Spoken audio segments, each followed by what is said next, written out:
Meeting will come to order. This is Administration and Public Works Committee. First item on our agenda is approval of the minutes of December 11. Motion to approve. Motion, okay. Any corrections, changes, et cetera? Hearing none. All those in favor say aye. Aye. Any opposed? Alderman Sufferton, would you like to take payroll and bills list? Sure. Item A1 is a payroll November 27th, 2017 to December 10th, 2017 in the amount of $2,729,121.27. December 11th, 2017 through the 24th, $2,737,000, $951.63. The bills list, January 9th, $6,621,592.84, and credit card activity not including Amazon purchases, $157,991.71. All righty. Move approval. Second. Second. Any discussion about any of that, including the bills list items? All those in favor of recommending to the council, say aye. Aye. Any opposed? All right. Alderman Simmons? For action, Amazon credit card activity ending November 30th, 2017, $11,314.94. Okay. Second. Any discussion of those items? Hearing none. Oh, Alderman Simmons, your light is on. Okay. All those in favor of recommending the Amazon accounts to the council, say aye. Aye. Any opposed? Next item, Sunshine Gospel Ministries, transactions in the amount of $40,000 ending January 9, 2018. I move approval. Second. All those in favor, say aye. Aye. Any opposed? Any abstentions? I'm abstaining. Okay. The motion passes. Moving right along. Alderman Sufferton. Sure. Skipping me? Oh, I'm sorry. That's all right. Yes, I'm sorry. I'm just joking. Alderman Braithwaite. Madam Chair, I'd like to move item 3.1 is change order number 4 for Gibbs Morrison site improvements project with Copenhagen Construction. Second. Doesn't include any No dollar amount. moment. Yeah, Right. just a change in debt. Any discussion on this item? Hearing none. All those in favor say aye. Aye. Any opposed?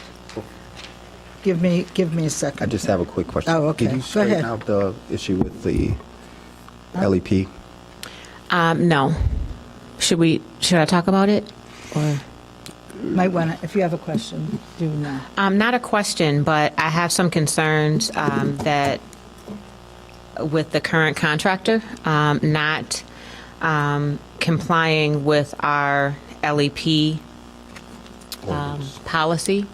And I have challenged him or the contractor to find opportunities to comply or look at our options not to work with them any further. Well, looks like he has 5 more months to work on that, so maybe this will be a good time. Anybody here who can deal with that?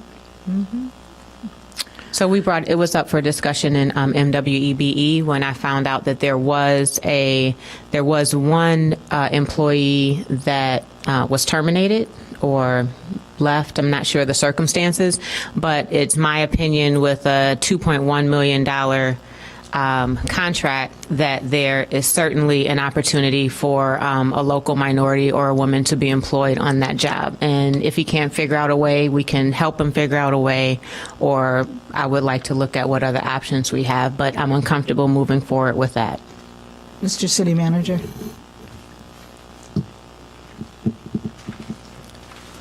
Madam Chair, members of the committee, good evening. The Corporation Council and I have been talking about some options looking at this particular contractor and their future work with the City of Evanston, and so that is under our review, and I think we'll be able to come back to the council here in the next several weeks with additional information. Thank But you. that's something we have certainly heard that they are working on other projects in the city where we've had some difficulties, and we think that the additional review regarding their future work with us is in order. Thank you. Thank you. Okay, all right. All right, so we're going to leave this here, or what do you want to do with it? Well, can we could you give us an understanding of what the change order is for then, or It's for additional time. They just need additional more time? Yeah. It's not, Yeah, so I think we Might leave as it well here. leave it here. Yeah. I mean, give them additional time, give them additional time. Yes. Because it's not going to hurt anything. Yes. Yeah. Okay, all right, so we're going to approve the change order. We can always intervene. All right, we have two people who would like to speak. And Carlos, I think you want to speak on A34. I want to clarify that before I pass you up. 3.4, right? Okay, and then James, I'm not sure what you want to speak on. James, Water thing that you were talking about? the water. Oh, Oh, the, the Church Street lease. That's fine. That's okay, yeah. but that's not up yet. Okay, remind me when fine. that comes up. Let's see. She'll call you. Okay, no, I will. Wasn't sure what. Sorry, That's all right. I just wanted to make sure I didn't pass up. Okay, the next item, What's that, dear? Oh, on 3.1.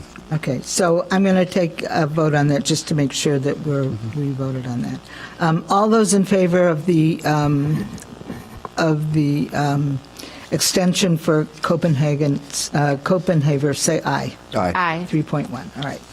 Alderman Sufferton, 3.2. This is an extension of the intergovernmental agreement for fiscal year 2018 Solid Waste Agency of Northern Cook County disposal fees, not to exceed the amount of $750,000.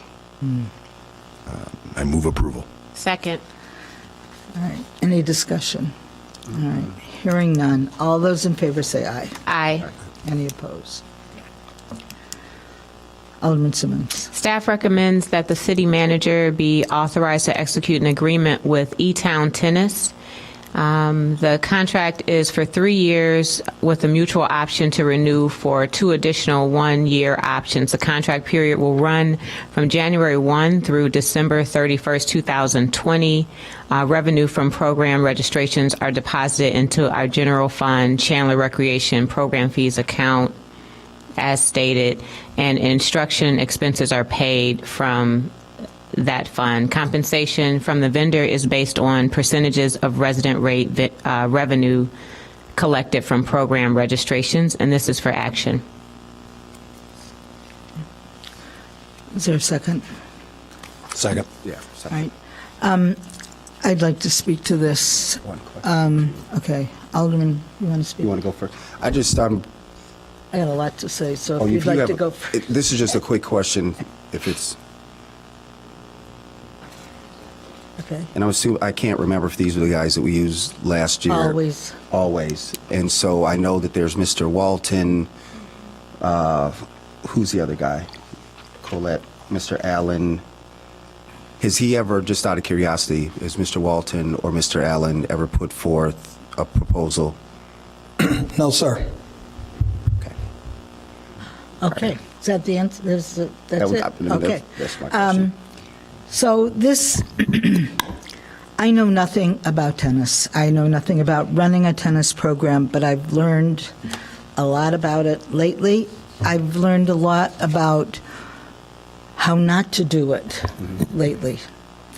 And it seems that there are numerous people who have attempted to really get involved and participate in our program, and they've been very dissatisfied.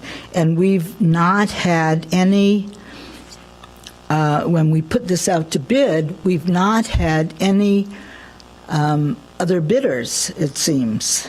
And so this program is before us tonight for a 3-year approval, 3-year contract with extensions, a year here, a year, two 1-year extensions. I believe that's what it is. Staff has been very responsive to the complaints that I've received, and city manager spoke with the person who's leading the concerns. And the concerns have to do with classes that are advertised but don't meet because they are not filled. and concerns about the person who's running the program not doing that great a job in this person's opinion and those who are complaining's opinion. It has been explained to me by our staff that this is not a tennis program for people who want to excel in tennis, which is what some people want to do. They want to get better in tennis, so they want to take more and more classes that are more and more advanced. And people were telling me that when they sign up for a more advanced class and they find that a high school kid who is not as good a tennis player as they are is teaching the class, that is of concern to them. And so they have to go elsewhere. And evidently, we've never purported our classes to be for people to get better and better at tennis. And so one of the concerns was, it was really a shame. This is others speaking. It's really a shame that Robert Crown did not plan for an indoor tennis court. And the reason they're not planning for that is because we don't have a tennis program that is advanced enough for indoor tennis. And then today, Mr. Hemingway explained that our outdoor tennis courts are in pretty bad shape. And, it just seems, and then the tennis people also have kids in soccer and in baseball and other things, and they're saying these programs are the most amazing programs you've ever seen. They are run beautifully, and they are, other communities are jealous of them, and they covet our programs, but tennis, So I've been promised that we are going to work very carefully with this person that we keep giving these big contracts to do a better job. And I'm thinking, a 3-year contract with all these extensions, does that really make sense? I think we ought to cut the contract short a little. Maybe a 2-year contract so that we can get on top of this. And definitely not all these extensions, so that we can see. I'm sure this person can improve. I have no doubt about that. So could we just cut it maybe to 2 years? There's no objection, Alderman Rainey. I just need to contact them to make sure they're agreeable, and we'll go from there. I mean, No objection. if they improve, let's keep them forever.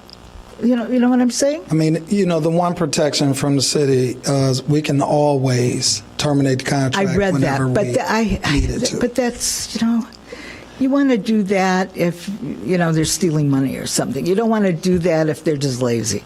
Understood. So I mean, I don't want to cut them off at the knees. We've had them. It's our fault that we've had them all this time and not, and not grown the program, so to speak. So as I told the city manager today, I'm not the authority here. I'm trying to represent people who came to me the best I can, and I'm probably doing a terrible job at it because I don't know anything about tennis. So I'm just wondering. I believe that we can make an improvement here, and from what I understand, we are going to start doing more scheduling and more programming, and so that the person that has the contract can do more tennis. That's correct. Okay. Alderman Rainey, members of the council, as I became aware of these issues during this process, we made a commitment as a department to Alderman Rainey, and not just her, but to the community, that the administrative functions that the programmer was, the contractor, struggled with in terms of promotion of the classes, making sure registrants are aware of the information of the classes and all of that, the department is going to take over themselves. We're going to support the contractor so that all admin functions fall on the department. And these are things that as we became aware of them, it's an easy adjustment for us to do. So the contractor who's hired to teach tennis and promote tennis lessons can focus on that. So we'll do that, and I think that has been a big part of some of the challenges that have come to my attention. And so now that we're aware of them, we're going to address them. As far as the time frame, Alderman Rainey, I have no problem with us changing it as you see fit, and we'll just let the vendor know that that's what it is, and we'll address it. If they meet our new standards, we have no problem bringing a new contract back to the council. All right, Alderman Simmons and then Alderman Braithwaite. Oh, is it, and knowing nothing about tennis and parks and recreation, is it the norm or an expectation that we do offer advanced classes in difference? Do we offer it in other activities or? Yes. Okay. There are other activities that our youth sports seem to thrive and do much better at. Alderman Rainey gave the example of soccer. I'll give you figure skating. I'll give you hockey. Even to some degree, you can consider the FAM program at Fleetwood Jourdain a high-end basketball program. Tennis, we have not reached that level of programming success. We are a beginner's level, introductory level program. And so we have struggled with maintaining the higher end, or if there is, and struggle, maybe it has been a struggle, but the challenge is if there's an advanced class, but there's only one person registered, we have to do a better job in administering the program where you're trying to, you combine your advanced classes at a time where you can get multiple people. And so those are some of the things that have been revealed during this process. Classes are being canceled for individuals at the last minute and those kinds of things. So we just have to help. We're going to step in and address those issues and combine classes. We can look at it as a department, combine the classes where need to be, make that communication to the participants. And that way, hopefully, we can start to develop a stronger, more robust tennis program. But this Are we guy- making adjustments to the contract when classes are being canceled? Well, yeah, the contractor is paid per registrations fee. So there's, Yeah, I mean, yeah. he's got no incentive to really, the the quality of instruction is, and he does, another thing, he does not return calls. He doesn't return calls. It's not a good situation. Alderman Braithwaite? I don't know much about it either, but I do know of two well-known tennis instructors in town that I'll pass along their names to. I don't know if they contract with them, and if there's some issues that I need to know, we can talk about it offline. Sure. But Okay. any opportunity to use local talent may help with the recruitment. That sounds good. Some of his instructors are the individuals you mentioned already, and I don't believe that's the issue. It's we got to help and support, do a better job administratively, so classes aren't canceled on registrants, and you don't have one participant. Sure. Well, Those there's some kinds of things. reputational issues going on. Absolutely. People. All right, so let's give it a shot. Okay. Okay. All right. Thank you. Thanks. All right. So do you want us to amend this at the council level? What do you want us to do with this tonight? He has to talk to them first. Yeah. Well, no. We'll amend If the this. council wants to move forward with Oh. amending it to 2 years, we can communicate that. I mean, the contract hasn't been executed. Okay. We will let them know All that. right, so we'll take it to council. Okay, is that okay? Yep. Okay. Thank you. All right. All right, so, want to... Move it with amendments? Well, all right, I'll amend it. Okay. I'll amend the contract with E-Town Tennis for the tennis program at Chandler Newburgh from 3 years with options to renew to 2 years. Second. Okay? All those in favor say aye. Aye. Any opposed? All right, moving right along.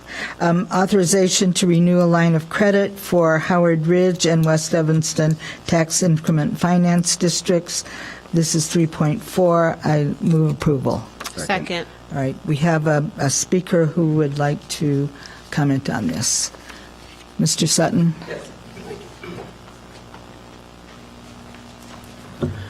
Happy New Year, Chairman Rainey and Alderman. I'm just interested, is this part of the Green Bay corridor that was affected for the West End plan?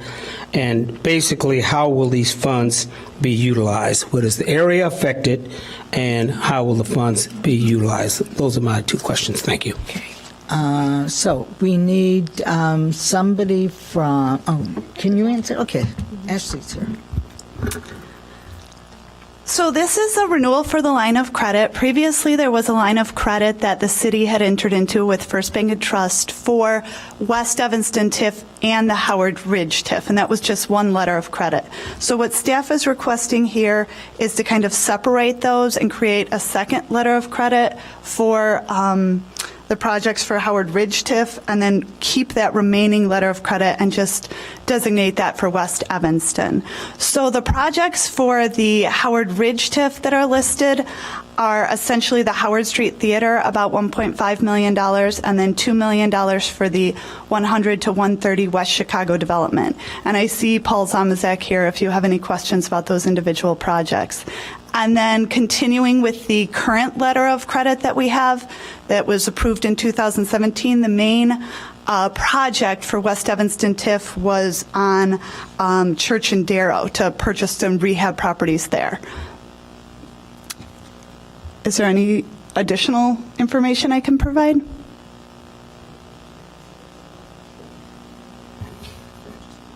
Carlos, did you mean the railroad right away? What? Yeah, in the original plan, that's where they Come back, come back. in the original plan, they had development from where that car wash is on Noyes down to approximately where that's, I think that's on where that Noyes. comes through there. At the end of Walgreens there. That area there was designated as one they were going to be building townhouses and things like in that area. And my concern was that had that plan been changed, but I'm not aware of any properties on Church and Darrow. I know there's an empty lot there, but I don't know of any properties there to be purchased. Paul might be able to speak to this. Or Sarah. Do you have a map or anything that you can? No. Madam Chair, members of the committee, I'm Paul Zalmazak, Economic Development Manager. I think what Mr. Sutton's referencing is the West Evanston TIF boundary, which included a vacant railroad right-of-way. The Paris property. So the question I think you have is has the plan changed or no? I think what we're trying to do is shore up the financing of the West Evanston TIF. It because of the economic turn down back almost a decade ago, we're still recovering from that in that TIF district. So, but there are no funds to really implement most of that plan. In fact, it might be time to revisit it.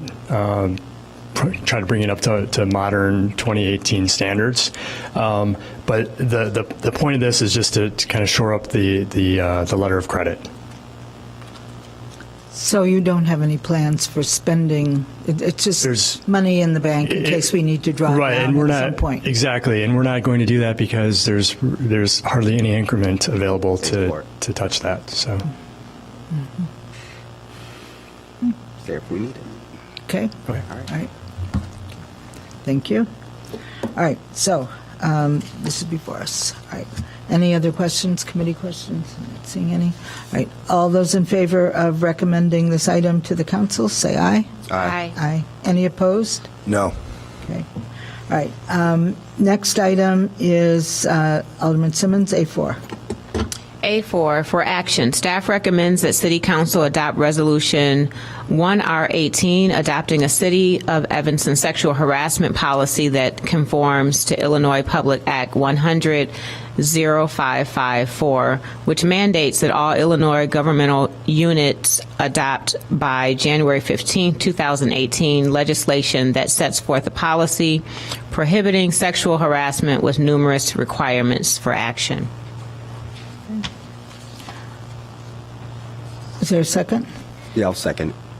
Alderman Braithwaite? I think just, given the social atmosphere and everything that we hear, if there's anyone from staff, they can just share with me and the public kind of what's in place now and how this is different, or if it's not, it stays the same, just so we have something on the record. Several people from our staff are approaching.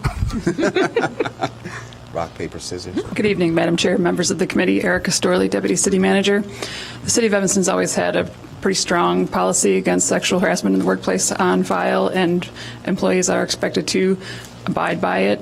We have not had any issues that would spur this. The only reason we're coming forth with this now is, as you stated, the state of Illinois has decided that we should all have a uniform policy, or a policy that at least meets minimum requirements, and this policy was developed in accordance with some other municipalities in the area, and therefore we feel that it suits the needs of the city, as well as addressing some areas that our current ordinance didn't address. We can, however, have a more restrictive policy, is that? Absolutely. And do we have many cases on file? Thankfully, no. So we keep it Good that to way. know. Yes, yeah. We also plan to do some additional training with staff at an upcoming all-city staff training in the coming months, just to refresh people on what's expected for behavior in the workplace. That's It's good stuff. very important. Thank you. Thank you very much. All right. Any other questions from the committee? Hearing none. All those in favor, say aye. Aye. Any opposed? All right. Next item is A5, Resolution 38R17, appointing a director and alternate director to the Solid Waste Agency of Northern Cook County. It's recommended that we appoint our mayor, Steve Hegarty, to the Board of Directors as our representative, with an alternate director being Wally Bobquitz, our city manager. I move approval. Second. Okay. Any discussion?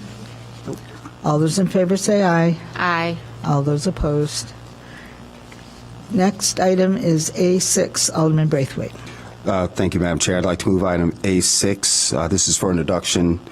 Ordinance 2-0-18, authorizing the city manager to execute a lease of property located at 2525 Church Street for recreational uses. And so staff is recommending the ordinance authorizing city manager to enter into the 50-year lease agreement with the Metropolitan Water Reclamation District for the real property at 2525 Church Street. The city's going to pay $10 per year for the rent, and I think the City Council approved the funding for the $400,000 for the project in our 2018 capital improvement program. Okay. Second? Second. James, is this the item you wish to speak to? Okay, would you like to come up? Yes, I am. Thank you very much, and good evening. I'd like to ask you if you could accept this, because it sounds like a beautiful idea for the kids, because then they could go off the street and go to this park and see the waterfall. I'm from Chicago, and years ago we used to have Ocean Rugs used to have a waterfall, and it was very beautiful. And I think the kids will enjoy this. Thank you very much. Thank you. Thank you.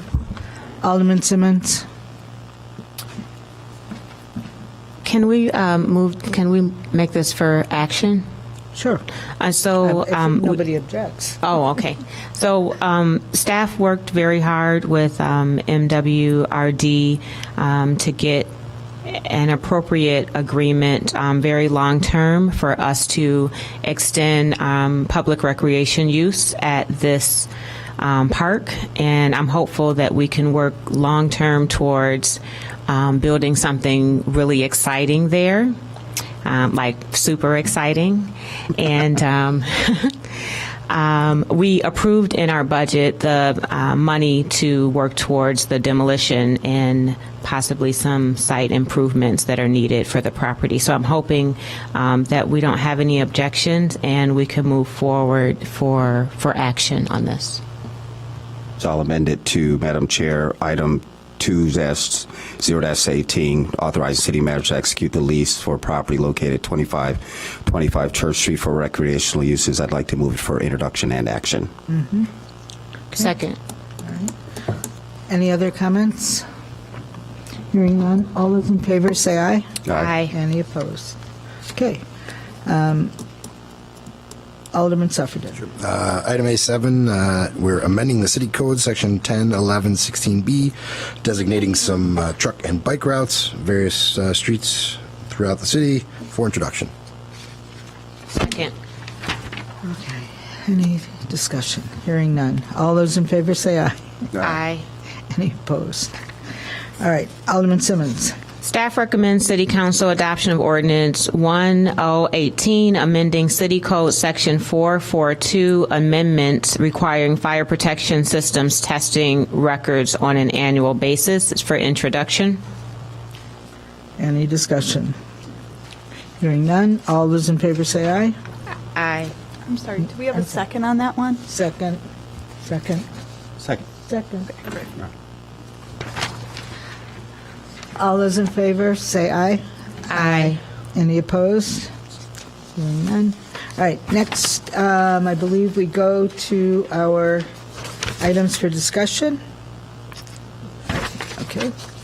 All right, first item is the utility bill reimbursement policy. You'll see frequently on the bills list, almost every bills list, a list of refunds. Sure, sometimes you wonder what they are. Alderman Braithwaite, did you want to? Yeah, so there are a number of different scenarios that are outlined by our staff, and I don't know if Dave wants to talk about this. I think we're going to get a little presentation. Oh, do you want to present, and then I can? I don't know. I'm just coming up to answer questions if there are any. Just be at the ready. Right.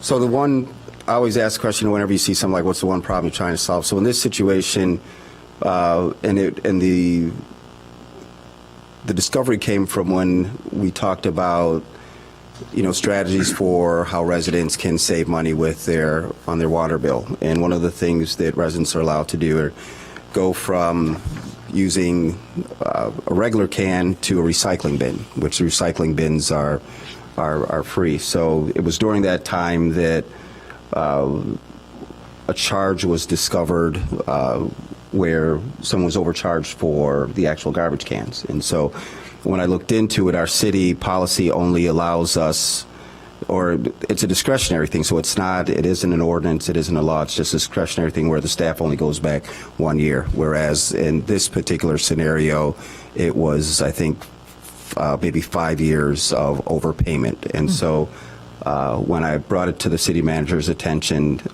he felt that it was a policy that needed to be discussed on the council level. So it's my recommendation for any utility bill where there's an overpayment for whatever the reason for our residents, that our staff is allowed to reimburse or credit that resident for their utility. Pretty straightforward.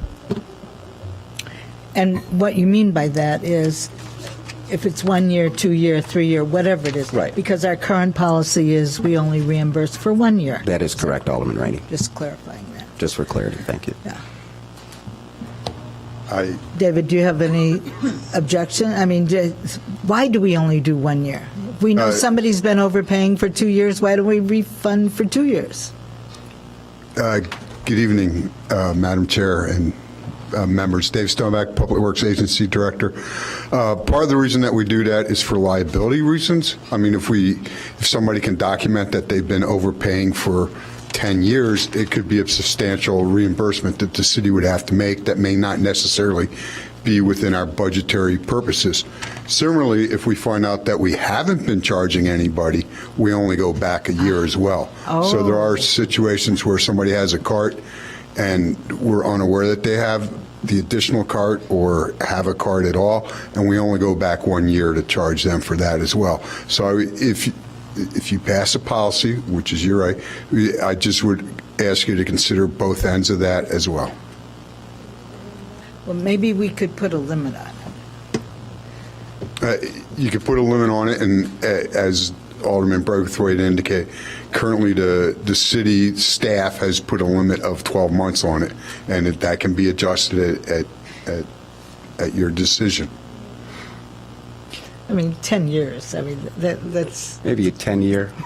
no, that's, I mean, shame on them, they've been overpaying for 10 years. And shame on us if we let somebody not pay for 10 years. But, I don't know.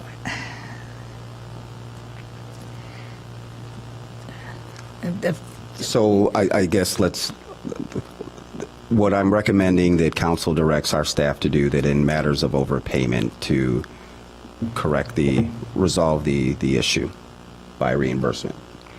And if there's something of significance, I don't know what that number is. I think anything over $5,000 that it, on either side. That should be the limit. Haven't we had water bills that people owed us that were in excess of $5,000 We've from had- leaks and things? Yeah, leaks, Yes. Wilmette Tennis Court, golf court, we can go on. And for the water fund, it's caught right away. I don't think that we've ever had anything more than 2 months in the water fund, because we're billing every 2 months. We're keeping an eye on it. The sanitation carts are a larger challenge for us. We have so many carts out there. We really don't have any system for tracking the carts. There is a system available where, RFID, where you could do all that, but that's $100,000 to buy that system. So the staff has never brought that forward to do that. At this point in time, though, we have reimbursements.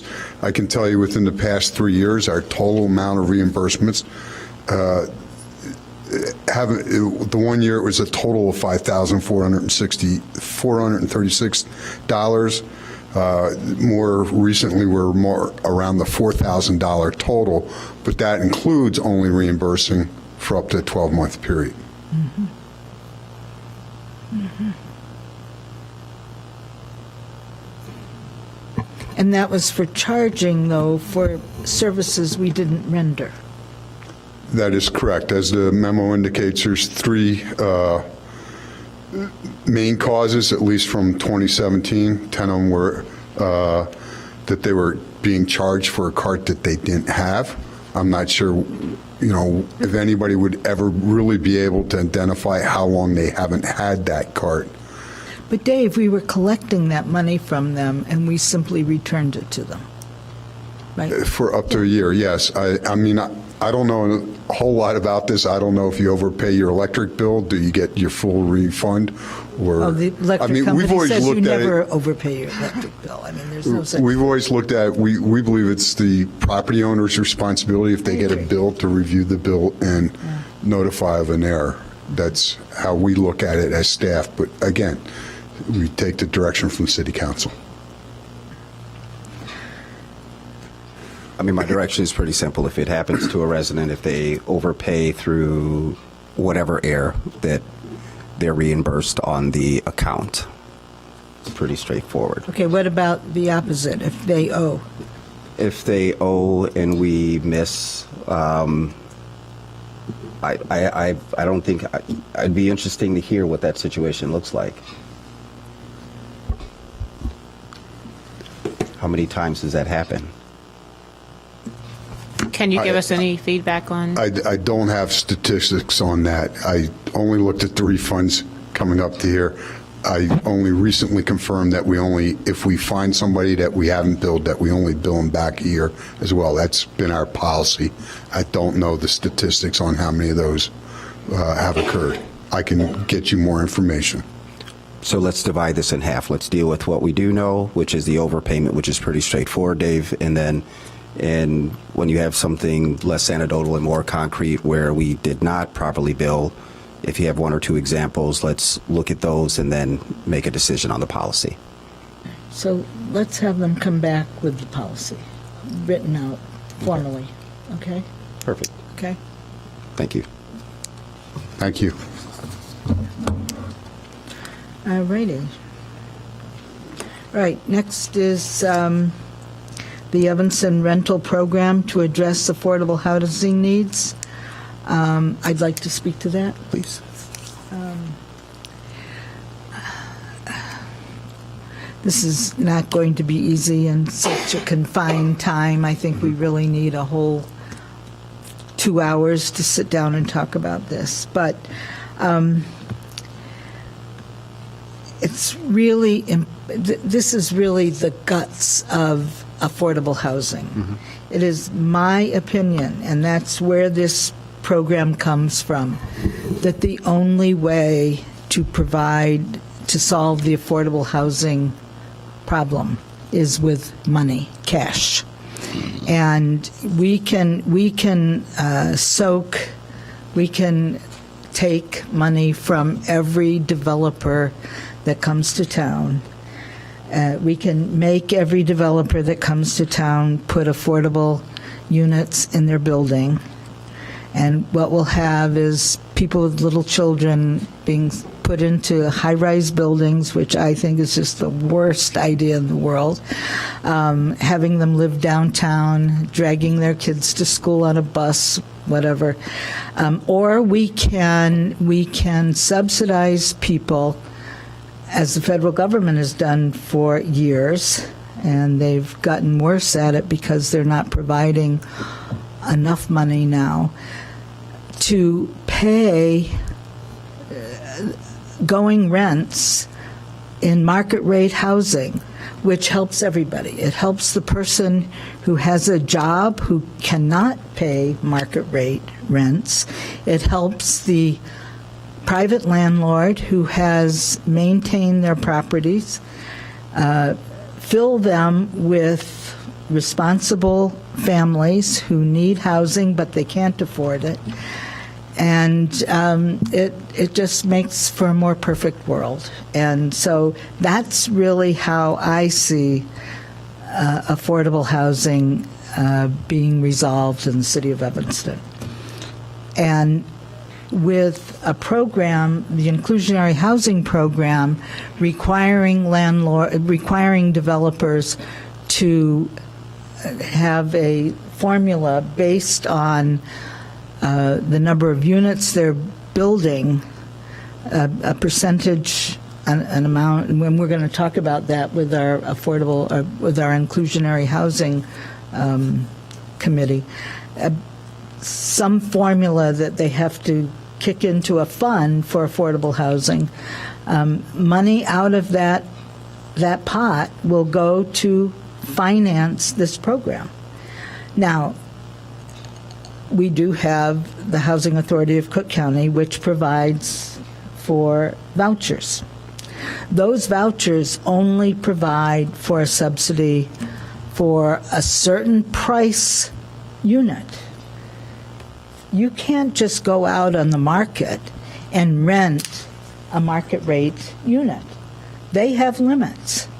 And I'm sure Ms. Payton can tell me what the limit is for a Housing Authority of Cook County 3-bedroom is in the city of Evanston. It's probably something like, what, 1,200, 1,300? What is it?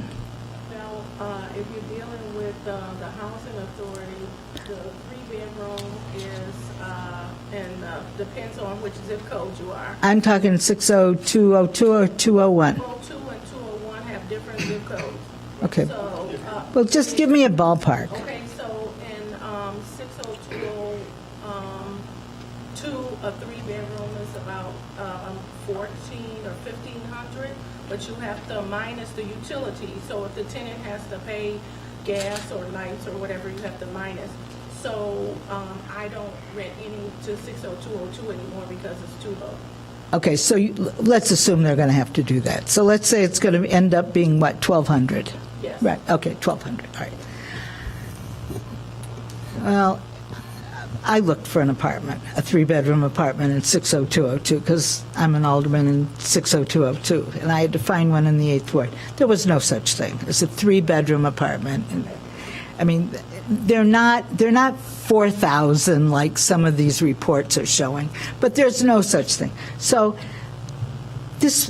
that's how the Housing Authority works with vouchers. This program's not going to work like that. It's not going to pay $4,000 in rent, but it's not going to pay. It's not going to be the bureaucratic nightmare that the Housing Authority of Cook County is. So let's say a Housing Authority voucher person finds something for $1,200 or $1,400. Then they have to pay their utilities. They have to pay their deposit on their utilities. They have to pay their security deposit. I guarantee you, over half of maybe more than half, of every single Housing Authority of Cook County voucher holder does not have a security deposit. They begin making the rounds to every church in town, every church in town, to everybody, wherever there is assistance. They'll come to the city, maybe to the health department. They'll go getting a voucher is just one small step in the effort to get affordable housing. That's it. They're thousands of dollars short of moving into that apartment. Thousands. So for the county or the feds to think they're doing a great job, that's not happening. So this program is going to subsidize the beginning, all the first steps of moving in. And it's going to provide the voucher for the subsidy for 3 years.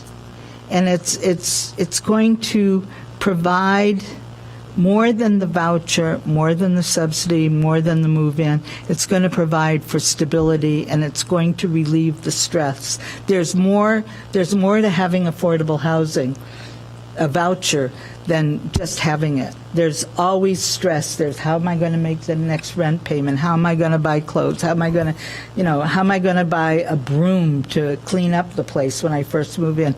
There's so much to having affordable housing that we never hear about when we hear, Reclaim Evanston. Oh my God. They don't have a clue about affordable housing. I'm saying that right now in front of all of you. They don't have a clue. They don't have a clue. You do not want to be shoving families, poor families, into these high-rise luxury apartment buildings. It is the worst idea white people ever had about housing poor people. It's a bad idea. I don't want to live in a high-rise with my little kids. Most people don't want to live in a high-rise with little kids. So I think we ought to disabuse ourselves of the notion that rich developers should be setting aside a whole bunch of units when there are a whole bunch of units out in the private market, including the Paydens and everybody else, that need to be rented, that are great. There are 3 flats, 2 flats, there are courtyard buildings. That's where kids belong. They belong in neighborhoods, not in high-rise buildings. So I'm pushing for this project. It's a pilot project. It could really be a standard for the rest of the country. I'm not sure you could call it an Evanston Housing Authority. I wouldn't want it to be that. I would rather it just be a housing program. And so Rainy rentals. No, Payden rentals. I don't even have a pot to you know what in, so it's they're not. But it's just a program that can't exist without a source of funds, and the source of funds is going to depend on development in the city of Evanston.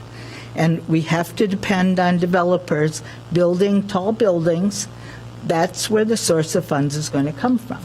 But, you know, once those monies start flowing in, there needs to be investment of those funds so that they generate other funds, so that the program can keep going. Because just having a 3-year program is not the answer. I mean, the 3 years is a pilot, but my expectations are that there's going to be more money and more money and more money. But the first 30 people, 30 families are going to be told, look, you know, if development falls apart in the city of Evanston, you know, you better start making plans to, you know, for other housing, because this depends on projects going forward in this community. So anyway, all right, so Alderman Braithwaite, Alderman Simmons. Thank you, Alderman Rainey, and thank you for being a leader to get us to this point. I mean, and Sarah, I'm going to call you up. I have a quick question. You know, conceptually, I would be surprised if any of us did not support this plan. This has been a conversation that we've had over the last 2 or 3 years. Just how do we afford, you know, how do we expand our affordable housing fund to have an impact and go directly to, you know, the residents that need the most. And so I'm asking you a question, Sarah. You know, when 5-6 years ago, we had someone on staff under Steve Griffin's term where I want to say that the city did emergency rental assistance and some other programs that was executed by Lisa Dean at the time. So my question is, the framework is there. I mean, somewhere there are files, forms, just a procedure to fund, to execute this. It's just a matter now of providing the funding. No, I want to erase anything we have. No.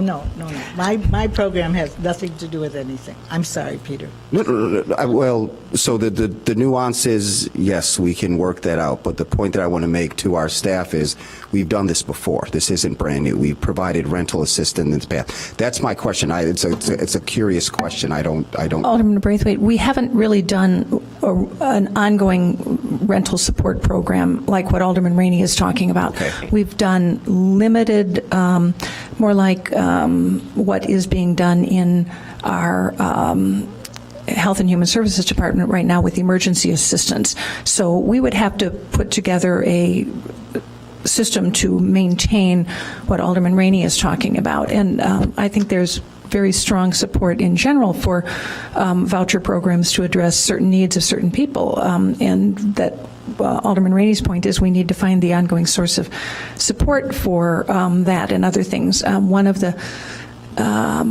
items, in addition to looking at the inclusionary housing ordinance and whether it generates on-site units or funds in lieu of on-site units or a combination, is also to look at other potential sources of revenue on an ongoing basis that Alderman Rainey actually brought up at the meeting on the 30th, and I think that's our challenge. So we would have to create something to what you said earlier, something completely brand new. I'm willing to give half of my time to it. So I really like this discussion. So that I'm clear, this is less of a subsidy to the tenant and more about supporting the Totally to the tenant. For the tenant. For the tenant. Okay. So so in this discussion, can we look at ways that we can do more to support the independent landlords? They're the ones. They would get the money. So I understand that in rent, right? But I'm talking about opportunities to help them with improvements on their properties. So did I miss that point? that would be, that, A different they conversation. would be get, yeah, yeah. That what? But this is a rental program. Okay, so I like the discussion, and what do we do next? I mean, do we? Well, this has to be really flushed out. Yeah. I mean, I'm just looking for this being one of the affordable housing plans that we want to move forward with. So I don't want this to be trashed, and that's why it's here. Okay. But that's the next item is towards homeownership. That includes rehab, et cetera, et cetera. That's Okay. the next topic. I guess, Sarah, one of the things I'd be interested to see is, so I don't know what that number is, but, given the number of developments that are taking place in the next 2 years, there's going to be a significant amount of money put into the Affordable Housing Fund. And if our committee could get an idea of what that dollar amount would potentially look like, just a simple range, whether it's 1 million, 2 million, 4 million, just given the number of projects that are coming down the line, to look at a scenario that identifies the components of what Alderman Rainey is articulating. But from a financial piece, I'm thinking, what would $4 to $5 million yield if we were to take a percentage of that to fund the program? So then that way there would always be money. And I don't know if we've ever done any financing like that, but I would think that $3 to $4 million would give us, taking 10% or whatever that interest is, would be an interesting dollar amount to see if we could fund the program using that. To give you a little bit of perspective, our TBRA program that we use home funds for, we provided 22 families approximately 2 years each of support with $500,000. So 10% of anything we get in a development fee probably wouldn't provide the long-term sustainability that you're talking about for a larger number, and I think that's something that we have to work out, and Alderman Rainey had certain income levels and things like that we'd have to look at, but I think what staff is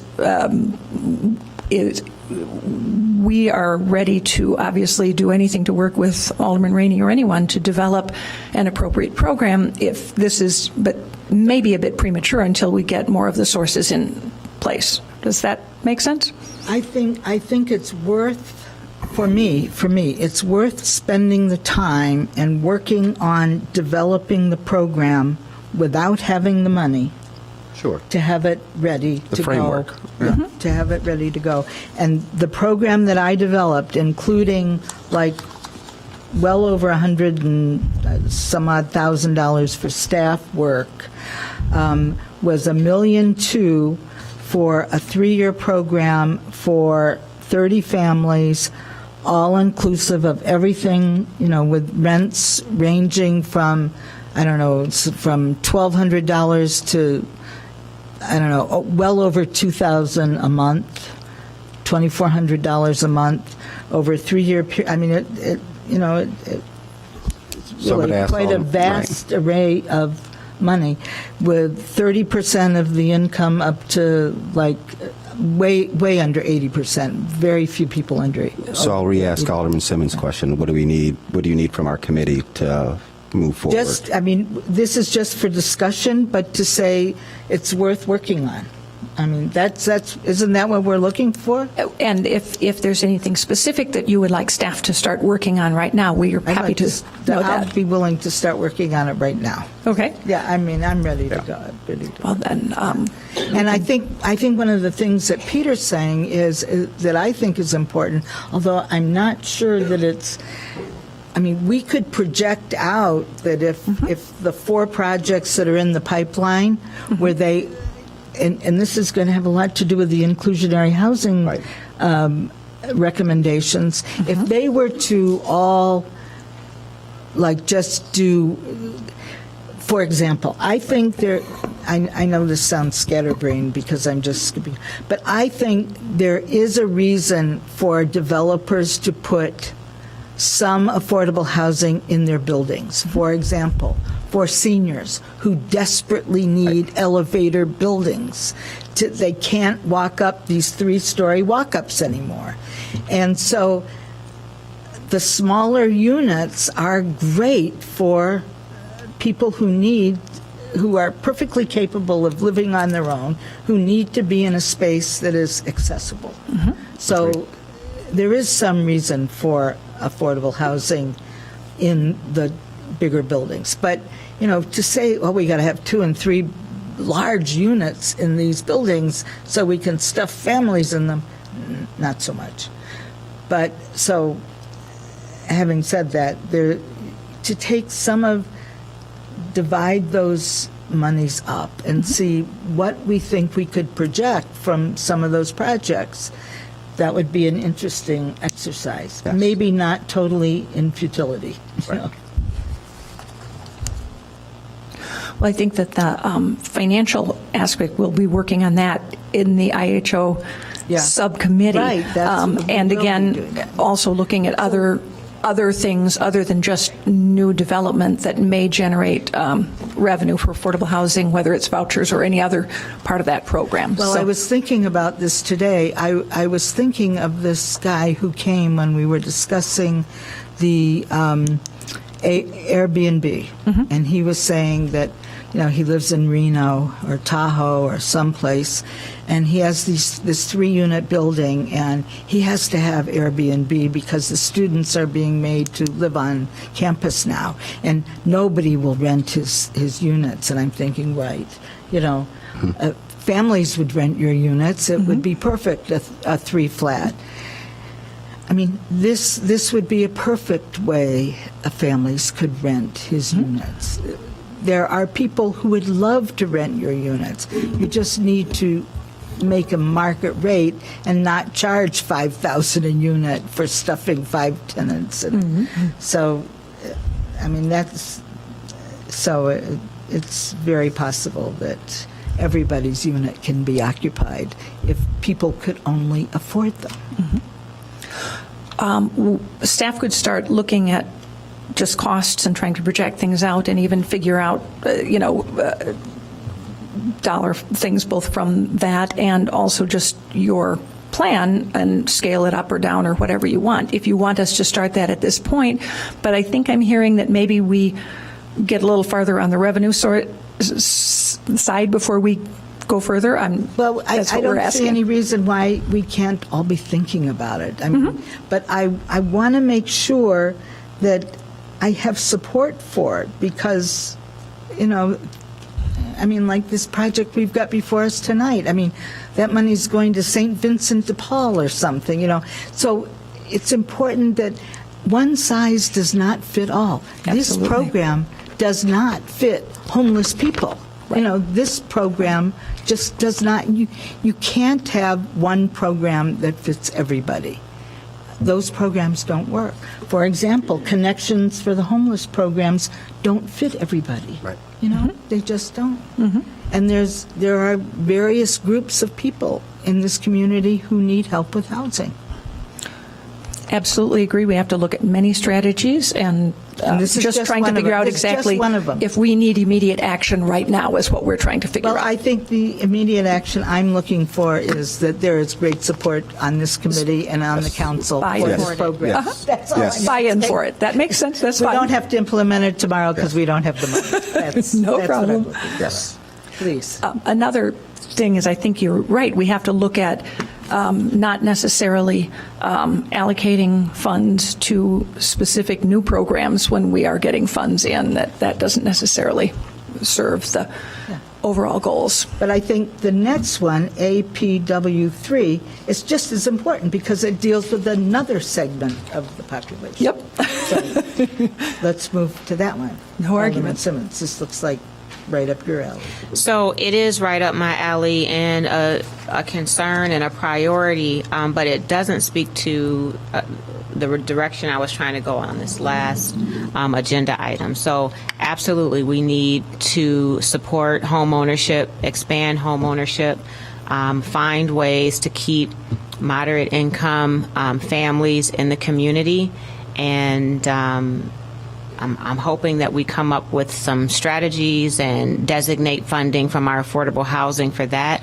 But more of what I was trying to get at is how we can use some of our funds to support the landlords, and I don't know if I'm missing that in some of these discussion points, but the landlords that are providing the truly organic, affordable housing that has been here and sustained families for generations, what more can we do to support the improvements that they need? So they are having affordable units, sometimes without subsidies and programming, and no support sometimes from the city. And they have, with our housing stock being very dated and expensive to maintain and needing weatherization, what can we do to support them? I don't know that we're doing enough. I know that we think creatively about economic development funds and supporting businesses, and we support the renters, but how can we do more to support those homeowners, with those property owners that are landlords, without making them have to take a lien against their house, since they are providing a service for our community to keep families in the community? The CDBG Housing Rehab Program has for many years helped both owner-occupant fix up their own homes, and is available to owners of rental properties, investment properties, for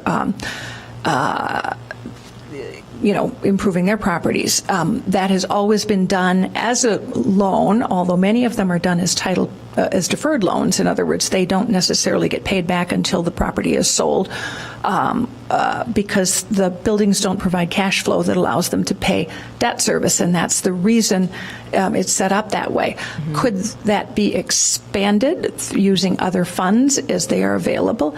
It could be. I think one of the challenges is, again, we have to have an ongoing source. If we're not going to do loans and don't have any chance of having it come back and be our source of future projects, then we have to have a much larger source of ongoing funding for that, and that's the funding challenge again. Well, so with the funds that we do have, the grants for these vouchers and such, those are grants. They're not loans. Those are subsidies for the rental, actually. Right. Uh-huh. But they're grants. They're not loans. Right. So with that said, we have a storefront modernization, we have facade, mm-hmm. we have grants. They may be matching, but they are grants, and I would like us to consider a grant option for property owners that can show income qualifying tenants. Mm-hmm. And we can support them with improvements, with some guidelines and some limitations.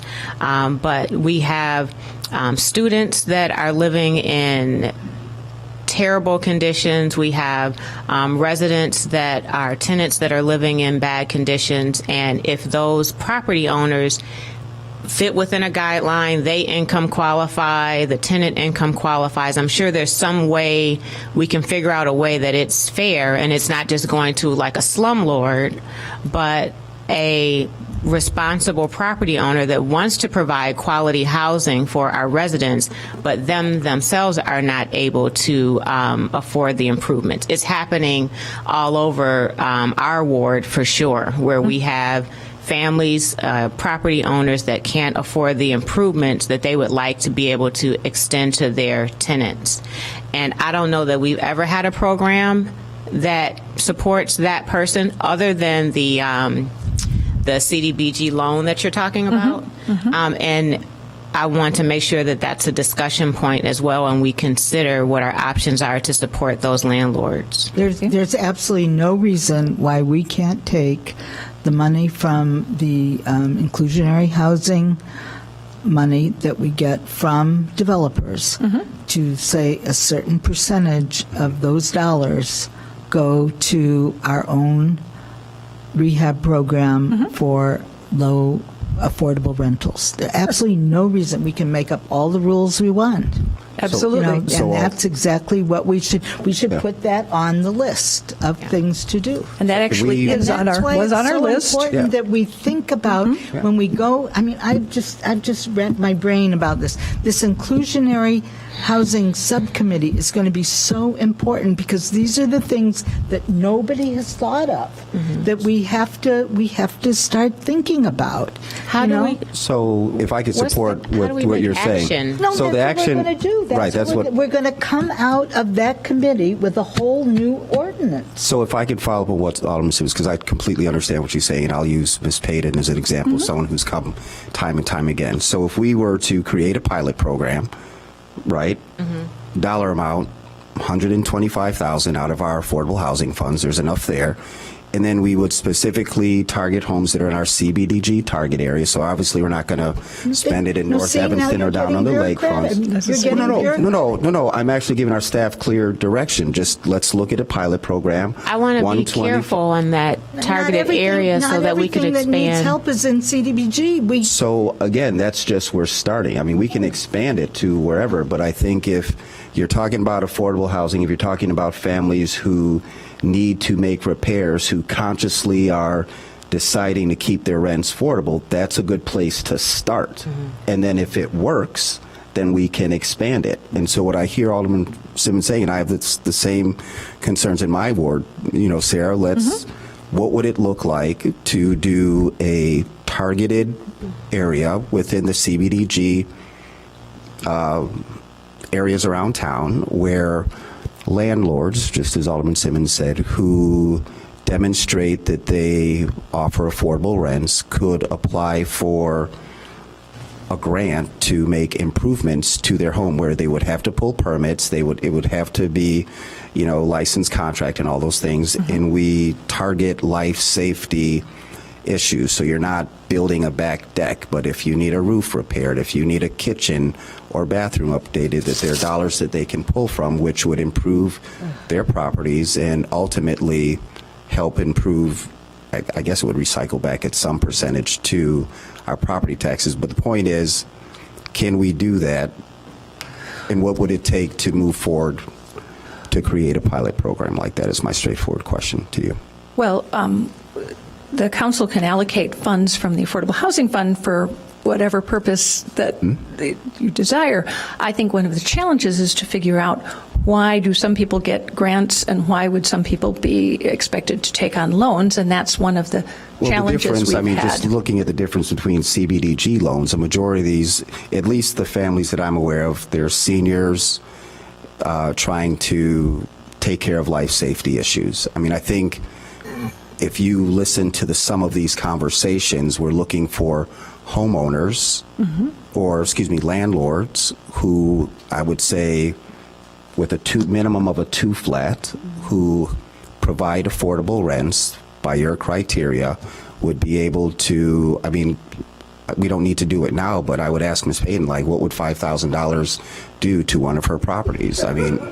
She's smiling. I need a lot of room. Yes. So the question would be, and we don't have to figure it out right now from the podium, Sarah, but to take a stab at a pilot program. And I'm sure if we just, all of us, email our thoughts to staff and give you 30 days or 45 days to come back with a skeleton, then maybe we can start there and have a more meaningful dialogue. Certainly. I think the question is going to be what the restrictions are that are put on the properties, what income restrictions you want to put, and a whole range of things of that type. Perfect. That's a good start. Thank you. Good evening, Johanna Leonard, Community Development Director. As I'm listening to this, I'm thinking about when we started the revamped facade program, and we've brought that back to the Economic Development Committee a number of times. I think what we did originally and back in 2010 is we said, here's a program, what do you think? And then you reacted to the program, and we took bits and pieces in and out, and then came back and had a finished product that you adopted. And then we revisit you every couple of years and say, what do you think? And then you tweak as the time goes on.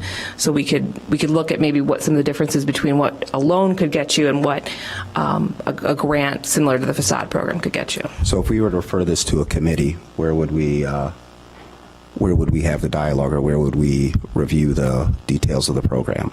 AP&W, CBDG, Human not Services. don't say. I'm just CDBG. asking. It's a question. It's a question, Alderman Rainey.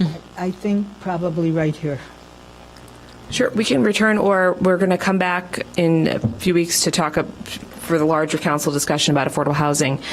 We could give you an update of some of what we've come together with at that point, and then you could either determine to come back to this committee or wait till the next quarterly check-in for that, because you guys have committed to meeting quarterly for this affordable housing work. I think there's a greater sense of urgency, is what I hear. But we can't do it without I mean, we can set a program. This is up. money that's coming straight from the Affordable Housing Fund. What's the balance of our Affordable Housing Fund right now?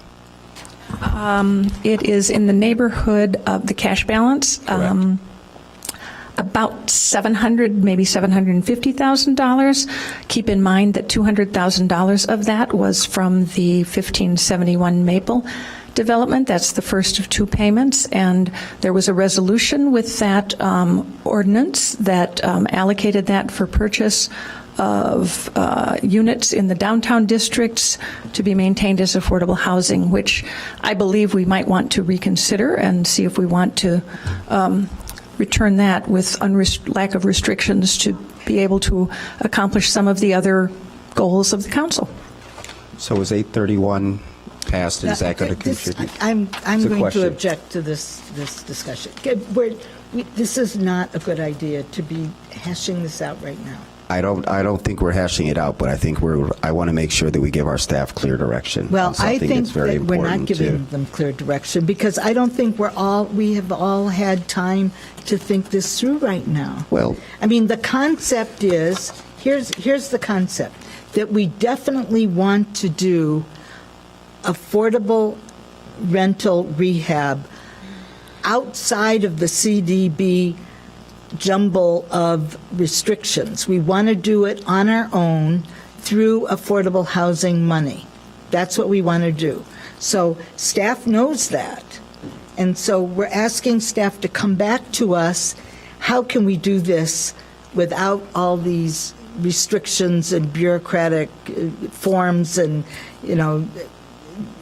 districts? And I mean, I don't even like the restriction of requiring it to be in the CDBG target area because we already have programs for the CDBG. How about citywide? If there are, believe me, there are needs outside of CDBG target areas. There are needs all over the town. So I won't speak for Alderman Simmons because she can do that, but I'll speak for the board. I would like this thought to go to staff with the same amount of thought that you were proposing in the former discussion. So that's number one. Okay, I'm okay with looking at CBDG areas for the pilot. And I agree. I think it should be expanded citywide. But here's what I don't want to do is I don't want to open it up to areas of town that are not renting or not providing affordable rents Well, to it has people. to be affordable housing. Well, so we agree to that. Yeah, and just if there's a guideline, things in place through our CBDG, I think it can work very similar to that without them having to reinvent the wheel. But you know what? The nice thing is I think our staff gets what we're saying, and they're smart enough and talented enough to figure it out. So let's just make sure that they understand that it has the same priority as your rental program, and I'm good with it. But can I just tell you one thing? The one thing that I'm concerned about is we have CDBG rental rehab right now. There's a reason why so many people aren't applying for that. And that's what I'm concerned about, that they're going to use those same requirements and then nobody will apply for this. I want to loosen that. And that's all I'm saying to you, Peter. That's all I'm saying. There's a reason. Huh? No, I'm looking at Alderman Simmons. That's the Yeah, I only had a lot of thoughts. My light's been on. I'm sorry. Go ahead. I think it makes sense to not limit it to CDBG only because, or mainly because, we've talked about expanding affordable housing beyond targeted areas in the community. One, and then the limitations and all the barriers that the CDBG funding sometimes puts on you might not allow us to really maximize the program. But I would like, as Alderman Braithwaite had said, to get some next steps back from staff. I mean, it's going to be a process, but I don't want to not refer this to staff and then we'll be another 3 months waiting to continue the discussion. So if we can start with having something written down and maybe we can offer some feedback, and we all have to agree on it anyway. So stalling, I think, is irresponsible at this point based on the urgent needs that we have in our community for affordable housing. So all of the items that are discussed tonight at this committee and then planning and development will be included in the update that we have on the 29th. And so we'll include the work we've done between now and then plan to come back to Administration and Public Works, if this is what you'd like, with this draft program and take some attempts at taking what you've been telling us into a program that you can respond to. Mm-hmm. Okay. Thank you. Alderman Braithwaite? Yes, I'm completely fine with that. Sounds good. We more or less did not deal with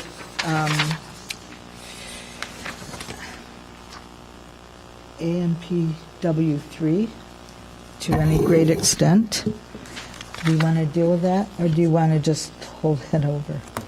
Or come back to it? I don't think there's anything more to discuss than we need to come up with programming to improve or expand homeownership opportunities. So I don't understand the process. Are we waiting on staff to present something to us? Do we need to write up the plan? What do we need to do to have a plan, attach it to a resource, get a family in a house that they own? How about we call out our city manager? And I feel like if he's clear with what we're requesting, then we'll allow him to move forward with it.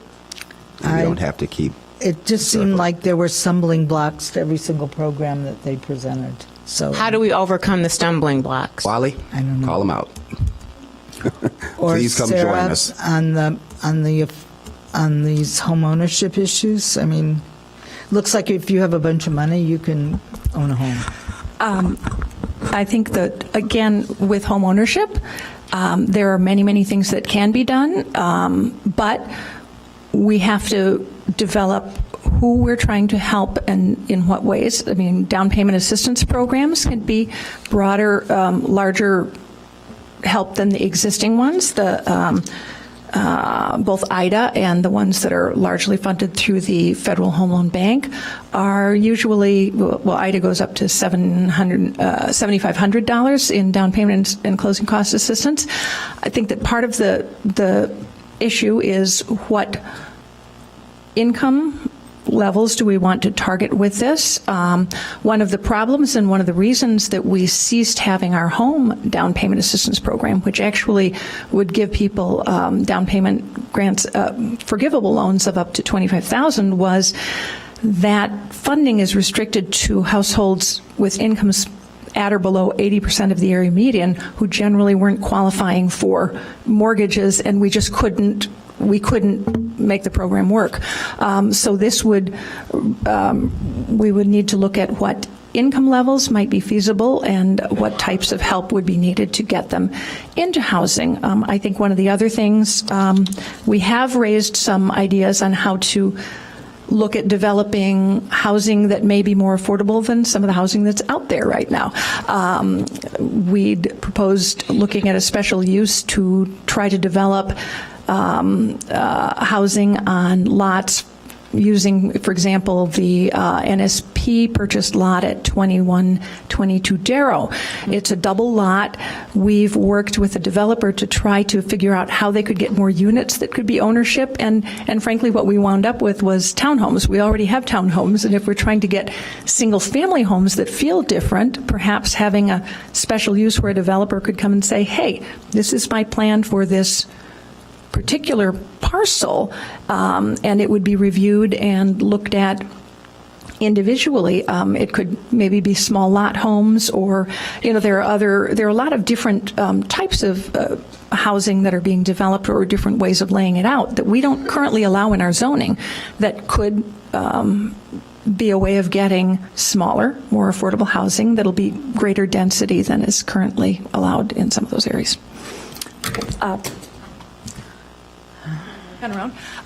That's something that we could look at, and that was the first bullet on the final page of this, develop a special use to allow that sort of development. But other than that kind of assistance, in terms of city assistance, financial, et cetera, we don't do that now, right? We do not have a down payment assistance program right now. That could be, again, restarted. Question of the target and the money. Alderman Braithwaite. Alderman Rainey, I have my light on I'm sorry. again. I just saw his. All right, go ahead. Go ahead, Alderman Braithwaite. No, go ahead. No, I don't even, just please go ahead, Alderman Braithwaite. Please, and chime in when you need to. So, Wally, I'm just calling you into this conversation. If you could come on up, I think we're probably about 30 minutes over our time. This issue of affordable housing is something that we've put as a priority as a council going into 2018, and here we are, the first meeting. And just based on the spirit of the conversation, I think it's safe to say that we're going to focus on this. And so the three things that I've heard tonight that were actually discussion items was the rental assistance program, rental voucher program. Alderman Simmons brought up the assistance for landlords who are providing affordable housing. And then we have the pathway to home ownership as well. And so what I would share with myself, Alderman Rainey, and Alderman Simmons, who all have areas in our ward that provide affordable rents to residents who deserve to stay in town.